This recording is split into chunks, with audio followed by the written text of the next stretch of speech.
Hello friends, welcome to my YouTube channel. My name is Vivek Chandra. Geometry के 2 part कर चुके हैं, ज्योमेट्री का तीसरा वाला पार्ट करना है। एक भाई का कमेंट आया था कि भाई कैरी ऑन करो, कंटिन्यू करो, तो भाई कैरी ऑन करेंगे आज से, मतलब वीडियोस रेगुलर मिलेंगी। तो चलो मैं बीच बीच में बात करता रहूँगा। स्टार्ट करते हैं। पहले हमने 2 पार्ट कर लिए थे जिसमें मैंने लाइन एंगल वगैरह डिस्कस कर लिया था। ट्राइंगल स्टार्ट करना है, ट्राइंगल के बारे में थोड़ा सा जानेंगे। देखो ट्राइंगल, यहाँ ट्राई लिखा है सबसे पहले और फिर एंगल लिख रहा है। ट्राई का मतलब 3 होता है और एंगल का मतलब कोण होता है। तो 3 कोण या फिर त्रिकोण भी बोल देते हैं इसे, ट्राइंगल को। ट्राइंगल बनता है किस तरीके से उसको जानेंगे पहले,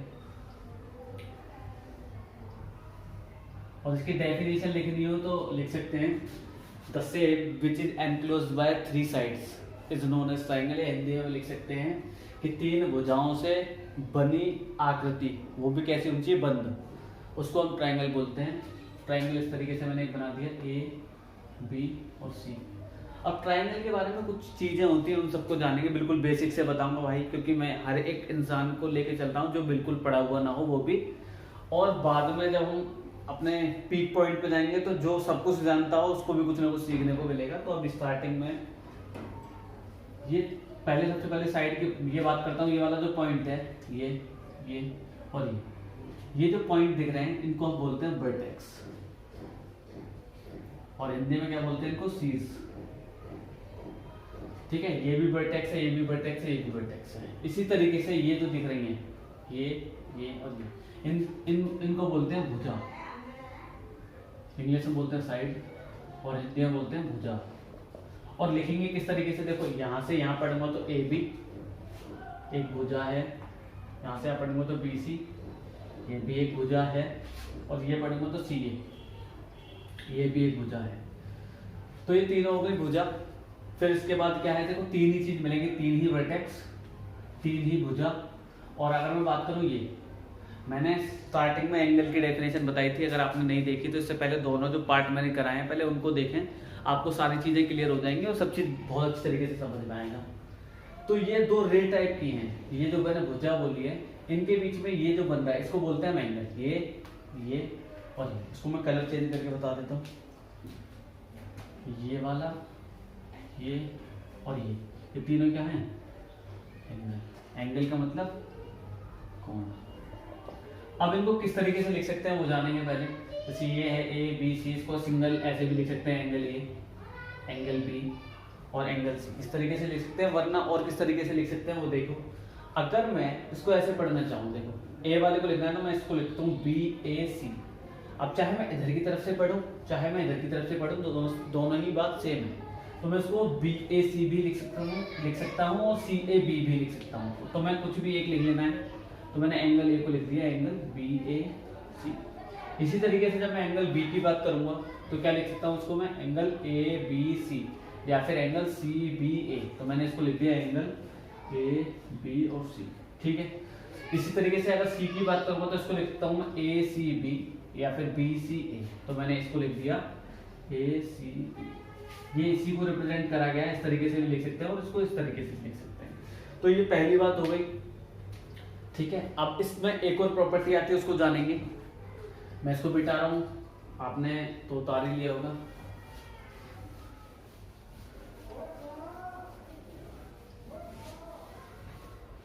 जैसे एक इसमें एंगल से प्रॉपर्टी आती है ट्राइंगल की, उसको जानेंगे जरा। ये ए है, ये बी है, ये सी है। एंगल से प्रॉपर्टी का मतलब ये ट्राइंगल जो बन रहा है इसके अंदर 3 एंगल बन रहे हैं। इन तीनों एंगल का सम कितना है और किस तरीके से प्रूफ करते हैं वो भी देख लेंगे। जैसे मैंने क्या करा, BC एक लाइन है, इसी के जस्ट पैरेलल का मतलब समांतर। ये सारी चीजें मैं पहले पार्ट और दूसरे पार्ट में बता चुका हूँ, देख सकते हैं आपसे। ये मैंने BC के एक समांतर लाइन खींच दी, इसको नाम देता हूँ कुछ भी, EF दे दिया मैंने। अब मैंने एक चीज बताई थी, जब मैंने 2 समांतर लाइंस की प्रॉपर्टी बताई थी और एक उस पर ट्रांसवर्स लाइन काट ली, तो मैंने एक प्रॉपर्टी बताई थी, जहां कहीं भी जेड बन जाएगी, जहां कहीं भी जेड बन जाए उसका ये वाला एंगल और ये वाला एंगल बराबर होते हैं। चाहे वो सीधा जेड बने चाहे उल्टा जेड बने, किसी भी तरीके से बने, वो वाले दोनों कोण बराबर होते हैं। और इन दोनों कोणों को बोलेंगे क्या, हम इन दोनों कोणों को बोलेंगे एकांतर कोण। एकांतर कोण मतलब अल्टरनेट एंगल। इस वाले को देखो, यहाँ पे ये उल्टा जेड बना हुआ है, ये देखो दिख रहा होगा FACB, FACB, तो यहाँ उल्टा जेड बना हुआ, तो ये वाला एंगल और ये वाला एंगल, मैंने यहाँ 3 लाइन खींच दी है, फिर समझ में आ जाए। ये वाला एंगल इसके बराबर है और ये वाला एंगल इसके बराबर, तो ये वाला एंगल है कितना, मैंने बताया था अभी जस्ट पीछे, ये वाला एंगल B है और ये वाला एंगल कितना है, एंगल C। तो जब ये एंगल B है तो ये वाला भी एंगल कितना होना चाहिए, एंगल B होना चाहिए। ये वाला C है तो ये वाला भी कितना होना चाहिए, एंगल C होना चाहिए। जब ये एंगल B, एंगल C और ये वाला अपने आप में क्या है, एंगल A।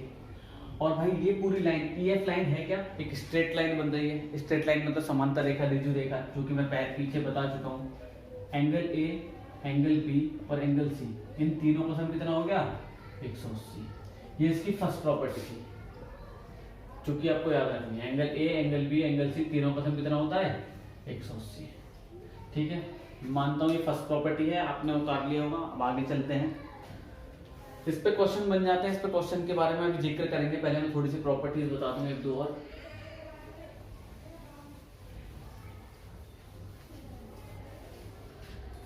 प्रॉपर्टी नंबर 2,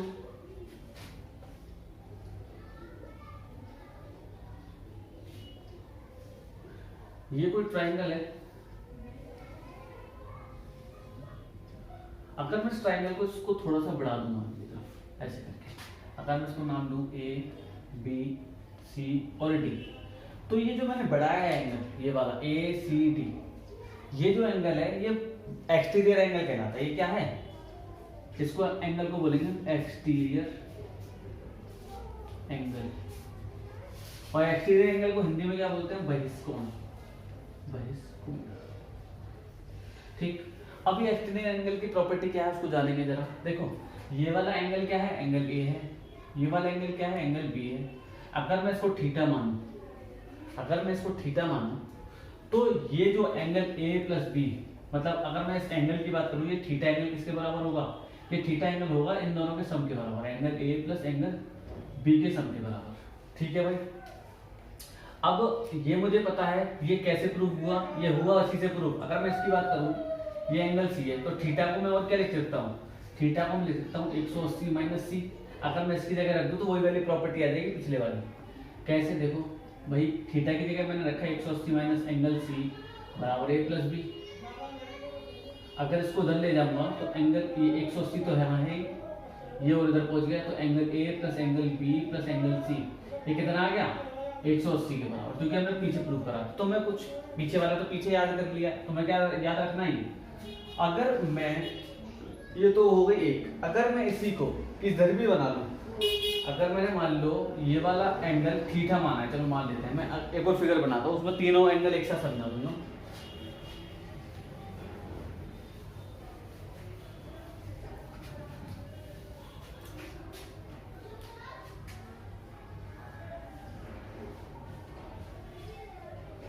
ये एंगल A, ये B, ये C।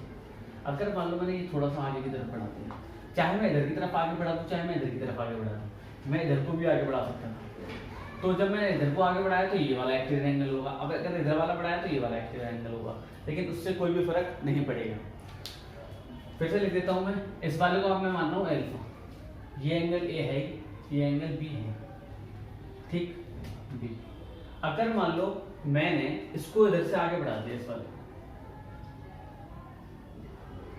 ये भी एक्सटीरियर एंगल है, अगर मैंने इस एक्सटीरियर एंगल को मान लिया बीटा, ये C है, और इधर से मैंने इस वाले को आगे बढ़ा दिया, इस एक्सटीरियर एंगल को मैंने मान लिया अल्फा, बीटा, इसको मान लिया गामा।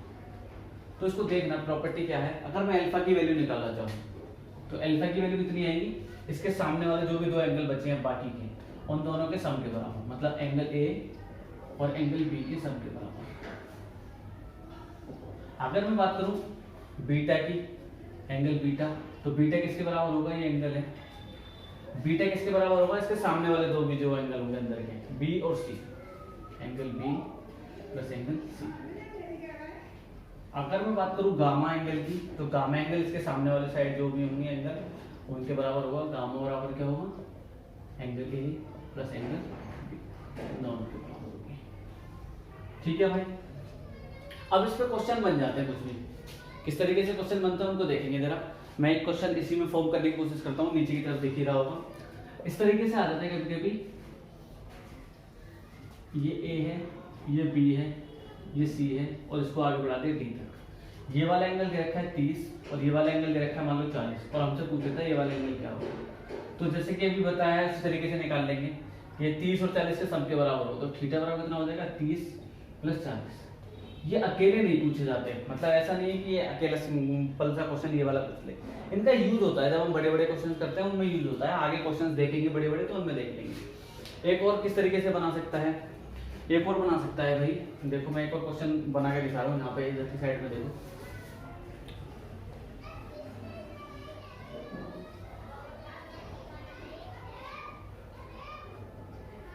अगर ये वाला एंगल 70 दे रखा है और ये वाला एंगल और ये वाला एंगल दोनों बराबर है, तो उसमें पूछा है कि x की वैल्यू बताओ। तो जैसे कि पता है आपको कि ये दोनों क्या है, एक दूसरे के बराबर है, तो इन दोनों का योग किसके बराबर होगा, 70 के बराबर। तो x डिग्री और x डिग्री किसके बराबर होगा, 70 के बराबर। तो 2x डिग्री कितना हो गया, 70। तो x डिग्री कितनी है, आ गया 35। मीन्स ये वाला एंगल भी कितने के बराबर होगा, 35 के। ये वाला एंगल भी कितने के बराबर होगा, 35 के। ठीक है, एक क्वेश्चन मैं आपको देता हूँ, वो क्वेश्चन आपको करना है। इधर की साइड में दे रहा हूँ, देखना। ये एक ट्राइंगल है, ये ए है, ये बी है, ये सी है। ये वाला एंगल दे रखा है,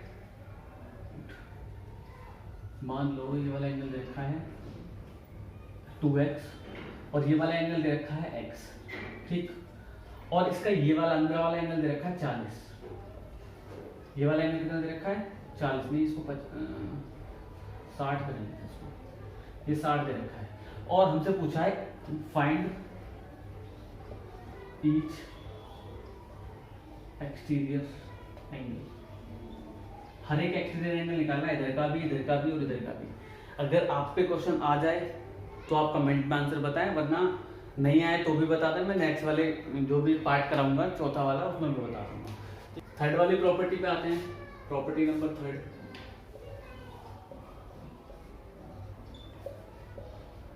थोड़ा पहले मैंने छोटा छोटा लिख दिया, हो सकता है आपको दिख ही रहा होगा, इससे तो आप समझदार हो। दूसरी की बात करते हैं, प्रॉपर्टी नंबर 3 की। प्रॉपर्टी नंबर 3 क्या है उसको जानेंगे। ये एक ट्राइंगल है फिर से, और ये ट्राइंगल के बिल्कुल बेसिक्स वाला पार्ट चल रहा है। और अगर आपके जो भी जानने वाले हैं, जो बिल्कुल नई शुरुआत कर रहे हैं या फिर बिल्कुल नहीं जानते या फिर कहीं पढ़े नहीं हैं, तो इसको पढ़ सकते हैं। हर एक किसी के समझ में आएगा, और आप भी कुछ इसको शेयर करें जिससे कि हमें और थोड़ा सा मोटिवेशन मिले और अच्छा से अच्छा कंटेंट देने की कोशिश करें। चलो भाई, बात करते हैं प्रॉपर्टी नंबर 3 की, ए बी। और आप में से कोई भी नया हो तो चैनल को सब्सक्राइब करके बेल आइकन दबा दें, जिससे कि अभी वीडियो रेगुलर रहेंगे तो आप पे नोटिफिकेशन पहुंच जाएगा।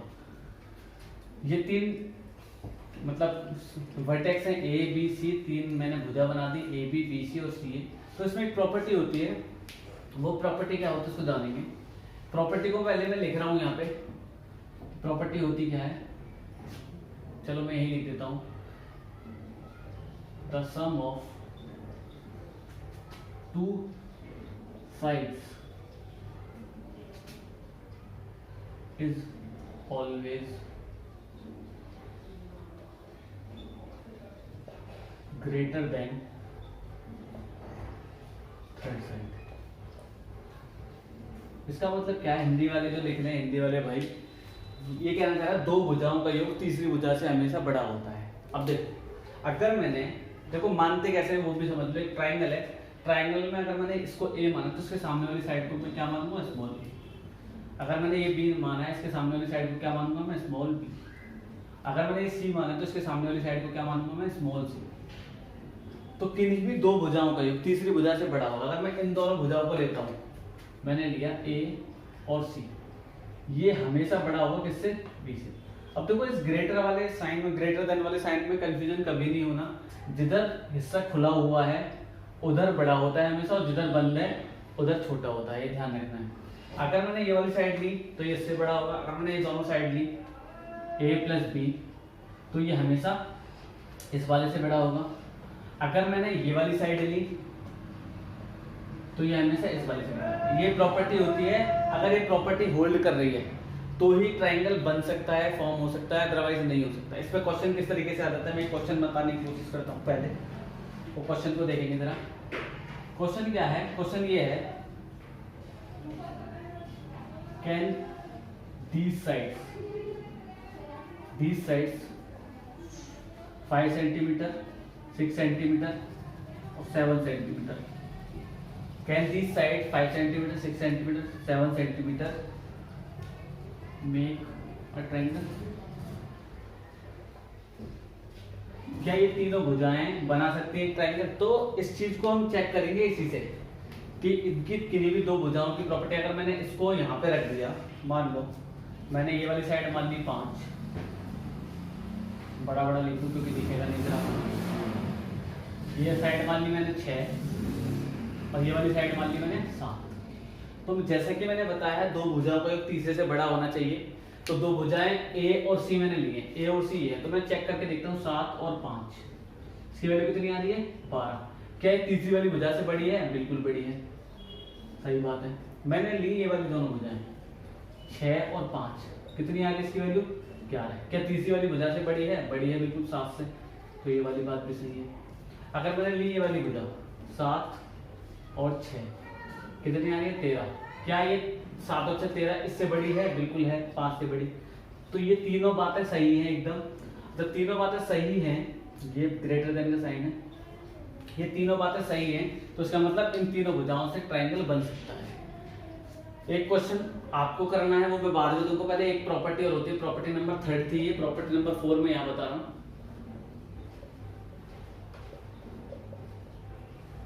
प्रॉपर्टी 4 क्या है, मैं यहां लिख रहा हूं पहले, the difference of two sides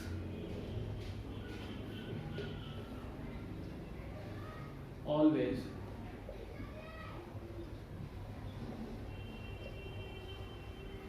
less than third side. इसका मतलब क्या है, हिंदी वाले लोग लिखें कि दो भुजाओं का जो अंतर है वो तीसरी भुजा से छोटा होना चाहिए, दो भुजाओं का जो भी अंतर है वो तीसरी भुजा से छोटा होना चाहिए। तो इसी वाले क्वेश्चन को मैं इससे करके दिखाता हूँ भाई। जब ये दो भुजा थी, अगर मैं इसकी बात करता हूँ 7 और 5, अंतर का मतलब बड़ी वाली में से छोटा वाला घटाना। ऐसा नहीं है कि 5 में से 6 घटाने वाली बात आ जाए तो 5 में से 6 घटाने लग रहा है, ऐसा कुछ नहीं है। पहले मैं इसकी प्रॉपर्टी लिख रहा हूँ, फिर देखेंगे। जैसे ए और इसका अंतर लिया मैंने, ए माइनस सी ऑलवेज ग्रेटर होना चाहिए बी से, बी माइनस सी ऑलवेज ग्रेटर होना चाहिए ए से, और ए माइनस बी ऑलवेज ग्रेटर होना चाहिए सी से। ये तीनों प्रॉपर्टी होती है। और डिफरेंस लिखा है यहाँ पे, ये डिफरेंस है। डिफरेंस का मतलब बड़ी वाली में से छोटा वाला घटाना है। अगर पहले छोटी आ जाए फिर बड़ी आ जाए तो इसका मतलब ये नहीं छोटे में से बड़ा घटाना लगेगा, बड़े में से छोटा ही घटाना है हमेशा। तो चलो भाई इससे देखते हैं ये प्रॉपर्टी होल्ड करती है नहीं करती। पहले बात करता हूँ ए माइनस सी। देखो इन दोनों का डिफरेंस कितना है, 7 में से 5 गए तो क्या तीसरी वाली भुजा से छोटा है? 6 से बिल्कुल छोटा है, सही बात है। अगर मैं बात करता हूँ इसका डिफरेंस, 6 और 5 का डिफरेंस कितना आ रहा है 1, क्या छोटा है तीसरी वाली साइड से? बिल्कुल छोटा है, ये भी बात सही है। मैं बात करता हूँ इसकी 7 और 6 का डिफरेंस कितना है 1, क्या 5 से छोटा है? बिल्कुल सही। कहने का मतलब ये दोनों ही प्रॉपर्टीज होल्ड कर रही है इसके अंदर, तो हम ट्राइंगल को फॉर्म कर सकते हैं। इसमें ट्राइंगल फॉर्म करने के लिए क्वेश्चन आ जाता है सीधे, साइड देगा 3, और कभी कभी ये क्वेश्चन पूछ लेता है कितने ट्राइंगल बन सकते हैं, तो उसको भी इसी से निकाल सकते हैं। और सबसे पहले यही चेक करना होता है कि इस चीज से ट्राइंगल बन रहा है या नहीं बन रहा। चाहे इस वाली प्रॉपर्टी से चेक कर लो, चाहे इस वाली से। अगर किसी एक से भी सेटिस्फाई कर रही है तो कहने का मतलब ट्राइंगल बन जाएगा। ठीक है, यहाँ पे एक मॉड लगा लो, क्योंकि फिर तुम बनना ये बोलोगे कि नेगेटिव आ रहा है, तो मॉड का मतलब पॉजिटिव हो जाएगा अपने आप। ठीक, देखो एक क्वेश्चन है पेपर में पूछा हुआ है, if the sides of a triangle are 8, B and 14, then ये ऑप्शन दे रखे हैं 4, इन ऑप्शन में से कौन सा वाला सही है ये देखना है। तो जो भी मैंने बताई थी एंगल सम प्रॉपर्टी और डिफरेंस सम प्रॉपर्टी, डिफरेंस वाली प्रॉपर्टी, दोनों को मिला के तब ये क्वेश्चन होगा। देखो अगर मैं इसमें एंगल सम प्रॉपर्टी लगाता हूँ, यहाँ पे वही दो भुजाओं को एक तीसरी भुजा से बड़ा है, तो मैं यहाँ पे एंगल सम प्रॉपर्टी लगाता हूँ। पेपर में तो मैं डायरेक्ट करना पड़ेगा, अभी मैं पूरा समझा रहा हूँ, उसको समझ लो। अगर मैं 8 और B को जोड़ता हूँ, ये बड़ा होना चाहिए 14 से। अगर मैं B और 14 को जोड़ता हूँ तो ये बड़ा होना चाहिए 8 से। और मैं इन दोनों को जोड़ता हूँ, 8 + 14 को जोड़ता हूँ तो ये बड़ा होना चाहिए किससे? 20 से। तो अगर मैं इस वाले पार्ट को देखूँ तो 22 बड़ा होना चाहिए 20 से, ये निकल के आया। अगर मैं इसका डिफरेंस वाली प्रॉपर्टी निकालता हूँ तो देखो मॉड में 8 - के B छोटा होना चाहिए 14 से। और दूसरी बात 14 माइनस के b छोटा होना चाहिए 8 से, और एक और बचा 14 माइनस के 8 छोटा होना चाहिए b से। तो यहाँ पे अगर मैं इसको देखूंगा तो ये निकल के आया 6 लेस देन b। तो ये दो चीज़ें निकल के आई, एक तो निकल के आई 22 बड़ा है b से, और एक निकल के आया 6 जो b से छोटा है। अगर मैं इन दोनों को मिला दूँ, इन दोनों को अगर मैं मिला दूँ तो क्या चीज़ बनेगी, देखो 6 से बड़ी है b और b से बड़ा क्या है 22। तो हमारा कौन सा वाला ऑप्शन बन के दे रहा है, थर्ड वाला। तो थर्ड वाला इसका आंसर होगा। इस तरीके के ये तो था बेसिक। इसके बाद और बहुत सारी प्रॉपर्टीज आएंगी, उन सारी प्रॉपर्टीज को देखना है। बस आपसे यही रिक्वेस्ट है कि आप अगर नए हैं तो चैनल को सब्सक्राइब करें और कुछ ऐसे लोगों तक पहुंचा दें जिसको इसकी ज़रूरत है। और आगे से वीडियो लगातार रहेंगी तो आप ज्योमेट्री की टेंशन छोड़ दें, ज्योमेट्री आपकी बिल्कुल कंप्लीट तरीके से होगी। और ज्योमेट्री के साथ साथ जो भी चैप्टर होंगे वो सारे के सारे पूरे और बिल्कुल एग्जाम तक बहुत अच्छी तरीके से सारे हो जाएंगे। बस आपको क्या करना है, चैनल को सब्सक्राइब करना है और ज्वाइन करना है। ठीक है, बस मैं इतना ही बोलना चाह रहा हूँ। Thanks for watching.